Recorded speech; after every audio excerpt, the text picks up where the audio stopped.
Am papad. So ಒಂದು ಮಾವಿನಕಾಯಿಯಿಂದ ಮಾಡಿರುವಂಥದ್ದು, ಇನ್ನೊಂದು ಮಾವಿನ ಹಣ್ಣನ್ನು ಯೂಸ್ ಮಾಡಿ ಮಾಡಿರುವಂಥ ಪಾಪಡ್. ಪ್ರೊಸೆಸ್ ಅಂತೂ ತುಂಬ ಈಸಿ ಆಗಿದೆ. ಹಾಗೆ ನೀವು ಇದಕ್ಕೆ ಯಾವುದೇ ರೀತಿಯಾದ ಕಲರ್ನ ಯೂಸ್ ಮಾಡೋ ಅವಶ್ಯಕತೆ ಇಲ್ಲ, ಪ್ರಿಸರ್ವೇಟಿವ್ನ ಯೂಸ್ ಮಾಡೋ ಅವಶ್ಯಕತೆ ಇಲ್ಲ. 1 ವರ್ಷದವರೆಗೂ ಆರಾಮವಾಗಿ ಇಟ್ಕೊಂಡು ತಿನ್ಬೋದು. ನಾನಿಲ್ಲಿ 2 ತೋತಾಪುರಿ ಮಾವಿನಕಾಯಿನ ತಗೊಂಡಿದ್ದೀನಿ, ಹಾಗೆ ಅಲ್ಫಾನ್ಸೋ ಮಾವಿನ ಹಣ್ಣನ್ನು ತಗೊಂಡಿದ್ದೀನಿ. ಸೊ ಮೊದಲಿಗೆ ಮಾವಿನಕಾಯಿನ ಯೂಸ್ ಮಾಡಿ ಯಾವ ರೀತಿಯಾಗಿ ಪಾಪಡ್ನ ಮಾಡೋದಂತ ನೋಡೋಣ. ಸೊ ಹೆಜ್ಜೆನ ಕಟ್ ಮಾಡ್ಕೊಂಡ್ಬಿಟ್ಟು ನೀಟಾಗಿ ಮಾವಿನಕಾಯಿ ಸಿಪ್ಪೆನ ತಕ್ಕೊಂಡ್ಬಿಡೋಣ. ಇತ್ತೀಚೆಗೆ ನಾನು ಮಕ್ಕಳು ತುಂಬ ಆಮ್ ಪಾಪಡ್ನ ಹೊರಗಡೆ ಅಂಗಡಿಗೆ ಹೋಗಿ ತಂದು ತಿನ್ನೋದನ್ನ ನೋಡಿದ್ದೀನಿ. ಆಲ್ಮೋಸ್ಟ್ ಎಲ್ಲ ಮಕ್ಕಳ ಕೈಯಲ್ಲೂ ಆ ಸ್ಟ್ರಿಪ್ಸ್ ಇದ್ದೇ ಇರುತ್ತೆ. ಆ ರೀತಿ ಕಲರ್ ಪ್ರಿಸರ್ವೇಟಿವ್ ಇರೋ ಅಂಥ ಅನ್ಹೆಲ್ದಿ ಪಾಪಡ್ನ ತಿನ್ನೋದ್ಕಿಂತ ನೀವು ಮಕ್ಕಳಿಗೆ ಮನೇಲೇ ಮಾಡಿಕೊಡ್ಬೋದು. ಕಟ್ ಮಾಡಿಟ್ಕೊಂಡಿರೋವಂಥ ಮಾವಿನಕಾಯಿನ ನಾನು ಕುಕ್ಕರ್ಗೆ ಹಾಕೊಂಡ್ಬಿಡ್ತೀನಿ. ತುಂಬ ನೀರನ್ನು ಹಾಕೋದು ಬೇಡ, ಒಂದು ಅರ್ಧ ಬೌಲಷ್ಟು ನೀರಿದ್ರೆ ಸಾಕು, ಇದು ಚೆನ್ನಾಗಿ ಬೆಂದು ಬರುತ್ತೆ. ಸೊ ನಾನಿಲ್ಲಿ ಅರ್ಧ ಬೌಲ್ನಷ್ಟು ನೀರನ್ನು ಹಾಕೊಂಡು 3 ವಿಸಿಲ್ ತಗೊಂಡ್ಬಿಡ್ತೀನಿ.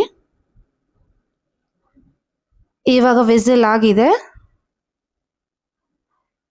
ಮಾವಿನಕಾಯಿ ಎಲ್ಲ ಸಾಫ್ಟ್ ಆ್ಯಂಡ್ ನೈಸ್ ಆಗಿ ಬೆಂದಿದೆ. ಇದನ್ನು ಡೈರೆಕ್ಟಾಗಿ ಯೂಸ್ ಮಾಡೋದಕ್ಕಿಂತ ನಾವು ಇದನ್ನು ನೀಟಾಗಿ ಸೋಸ್ಕೊಂಡ್ಬಿಡೋಣ. ಸೊ ಏನಾದರೂ ಸ್ವಲ್ಪ ಸಾಲಿಡ್ಸ್ ಇದ್ದರೆ ಅದೆಲ್ಲ ಇದರಲ್ಲಿ ನೀಟಾಗಿ ಮ್ಯಾಶ್ ಆಗಿಬಿಡುತ್ತೆ.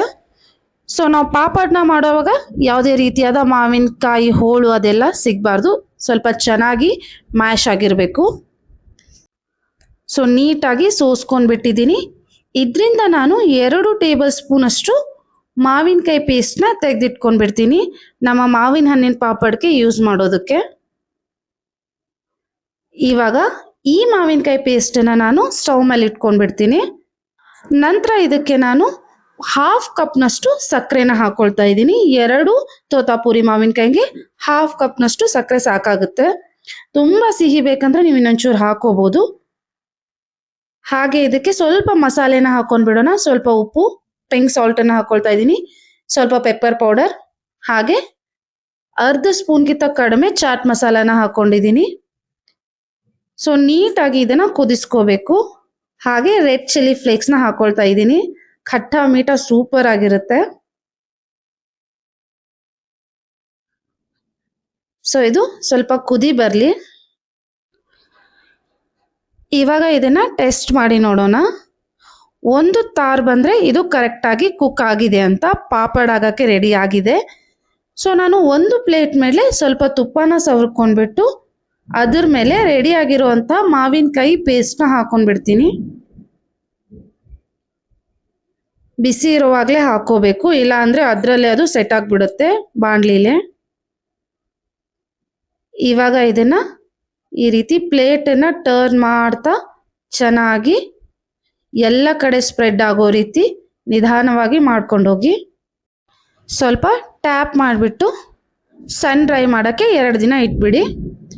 ಇವಾಗ ಮಾವಿನ ಹಣ್ಣಿನಿಂದ ಯಾವ ರೀತಿ ಪಾಪಡ್ನ ಮಾಡೋದಂತ ನೋಡೋಣ. ನಾನಿಲ್ಲಿ 2 ಅಲ್ಫಾನ್ಸೋ ಮಾವಿನ ಹಣ್ಣನ್ನು ತಗೊಂಡಿದ್ದೆ, ಅದನ್ನು ಮಿಕ್ಸಿಗೆ ಹಾಕಿ ಪ್ಯೂರಿನ ರೆಡಿ ಮಾಡಿ ಇಟ್ಕೊಂಡಿದ್ದೀನಿ.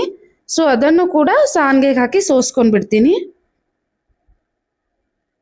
ನಾನು ಮಾಡೋ ರೆಸಿಪೀಸ್ ನಿಮ್ಗೆ ಇಷ್ಟ ಆದರೆ ಮರೀದೆ ಲೈಕ್, ಶೇರ್ ಆ್ಯಂಡ್ ಸಬ್ಸ್ಕ್ರೈಬ್ ಕೂಡ ಮಾಡಿ.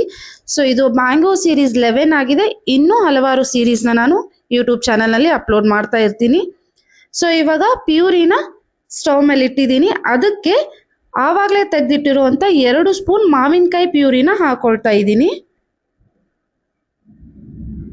ಸೊ ಇದನ್ನು ಕೂಡ ಬೇಯಿಸ್ಕೋಬೇಕು, ಚೆನ್ನಾಗಿ ಕುದಿ ಬರಬೇಕು.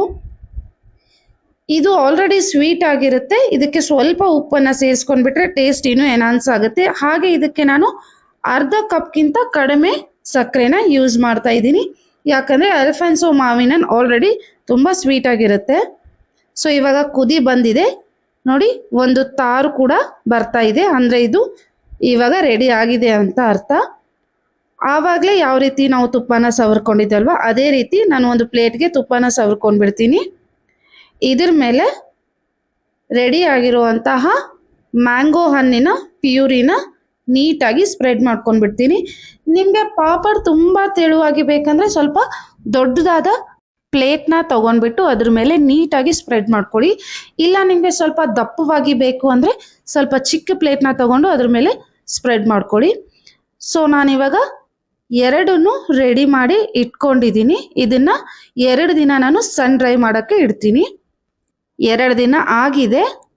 ನೋಡೋಣ ಯಾವ ರೀತಿಯಾಗಿ ಪಾಪಡ್ ಬಂದಿದೆ ಅಂತ. ಮೊದಲಿಗೆ ರಾ ಮ್ಯಾಂಗೋನ ಯೂಸ್ ಮಾಡಿ ಮಾಡಿರುವಂಥ ಪಾಪಡ್ನ ತೆಗೆದು ನೋಡೋಣ. ಇದನ್ನು ನಾನು ಚಿಕ್ಕ ಪ್ಲೇಟ್ನಲ್ಲಿ ಹಾಕೊಂಡಿದ್ದೆ ಸ್ವಲ್ಪ ದಪ್ಪವಾಗಿರಲಿ ಅಂತ. ನೋಡಿ ಎಷ್ಟು ಚೆನ್ನಾಗಿ ಬಂದಿದೆ, ಸೂಪರ್ ಆಗಿ ಬಂದಿದೆ. ಯಾವುದೇ ರೀತಿಯಾಗಿ ಪ್ಲೇಟ್ಗೆ ಅಂಟ್ಕೊಂಡಿಲ್ಲ.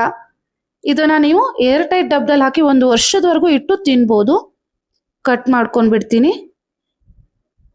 ನಿಮಗೆ ಚಿಕ್ಕ ಚಿಕ್ಕ ಪೀಸ್ ಬೇಕಂದ್ರೆ ಆ ಥರ ಮಾಡಿ ಕೂಡ ಇಟ್ಕೋಬೋದು, ಇಲ್ಲಾಂದರೆ ರೋಲ್ ಮಾಡಿ ಕೂಡ ಇಟ್ಕೋಬೋದು. ಸೊ ನೋಡಿ ಯಾವುದೇ ರೀತಿಯಾಗಿ ಕಟ್ ಆಗಲ್ಲ. ನೋಡಿ ಎಷ್ಟು ಚೆನ್ನಾಗಿ ಬಂದಿದೆ. ಈ ರೀತಿ ನೀವು ಮಕ್ಕಳಿಗೆ ಮಾಡಿಕೊಡಿ. ಹೊರಗಡೆ ಅಂಗಡಿಲಿರೋದು ಬೇಡಾನೆ ಅಂತ ಹೇಳ್ತಾರೆ, ಇದನ್ನೇ ಮಾಡಿಕೊಡಿ, ಇಷ್ಟಪಟ್ಟು ತಿಂತಾರೆ. ಹಾಗೆ ಹೆಲ್ದಿಯಾಗಿ ಕೂಡ ಇರುತ್ತೆ, ಯಾವುದೇ ರೀತಿ ಕಲರ್ ಇಲ್ಲ, ಪ್ರಿಸರ್ವೇಟಿವ್ ಇಲ್ಲ. ಇವಾಗ ಇದು ಮಾವಿನ ಹಣ್ಣಿಂದ ಮಾಡಿರುವಂಥದ್ದು. ಇದನ್ನ ಸ್ವಲ್ಪ ತೆಳುವಾಗಿ ನಾನು ಹಾಕೊಂಡಿದ್ದೆ. ಇದು ಕೂಡ ಚೆನ್ನಾಗಿ ಬಂದಿದೆ. ನೋಡಿ ನಿಮ್ಗೆ ಯಾವ ರೀತಿ ಬೇಕೋ ಆ ರೀತಿ ನೀವು ಇದನ್ನ ಮಾಡ್ಕೊಂಡು ತಿನ್ಬೋದು. ನೋಡಿ ಯಾವುದೇ ರೀತಿಯಾಗಿ ಕಟ್ ಆಗಿಲ್ಲ, ನೀಟಾಗಿ ರೋಲ್ ಆಗಿಬಿಡುತ್ತೆ. ಫೈನಲಿ ಗೈಸ್ ನೋಡಿ 2 ಪಾಪಡ್ ರೆಡಿ ಆಗಿದೆ. ಇದು ಮಾವಿನ ಹಣ್ಣಿನಿಂದ ಮಾಡಿರೋ ಅಂಥ ಪಾಪಡ್. ಇದು ಕೂಡ ಸೂಪರ್ ಆಗಿ ಬಂದಿದೆ, ತೆಳುವಾಗಿದೆ. ನೋಡಿ ಓಪನ್ ಮಾಡುವಾಗ ಕೂಡ ಯಾವುದೇ ರೀತಿಯಾದ ಕಟ್ಸ್ ಇದ್ರ ಮೇಲೆ ಬರ್ತಾ ಇಲ್ಲ. ಸೂಪರ್ ಆಗಿ ಟೆಕ್ಸ್ಚರ್ ಕೂಡ ಬಂದಿದೆ. 1 ನಿಮಿಷ ಕಟ್ ಮಾಡಿ ತೋರಿಸ್ತೀನಿ ರೀ. ನೋಡಿ ಎಷ್ಟು ಚೆನ್ನಾಗಿ ಬಂದಿದೆ. ಹಾಗೆ ಇದು ಮಾವಿನಕಾಯಿಯಿಂದ ಮಾಡಿರುವಂಥ ಪಾಪಡ್. ಸ್ವಲ್ಪ ಥಿಕ್ ಆಗಿದೆ, ಜೆಲಿ ಟೈಪ್ ಇದೆ, ಸಕ್ಕ ಟೇಸ್ಟಿ ಆಗಿದೆ, ಹುಳಿಯಾಗಿದೆ, ಖಾರವಾಗಿದೆ, ತುಂಬ ಚೆನ್ನಾಗಿದೆ. ನೀವು ಕೂಡ ಟ್ರೈ ಮಾಡಿ ನೋಡಿ. ಹಾಗೆ ಹೇಗೆ ಅನಿಸಿತು ಅಂತ ಕಮೆಂಟ್ ಮೂಲಕ ಕೂಡ ತಿಳಿಸಿ. Thank you.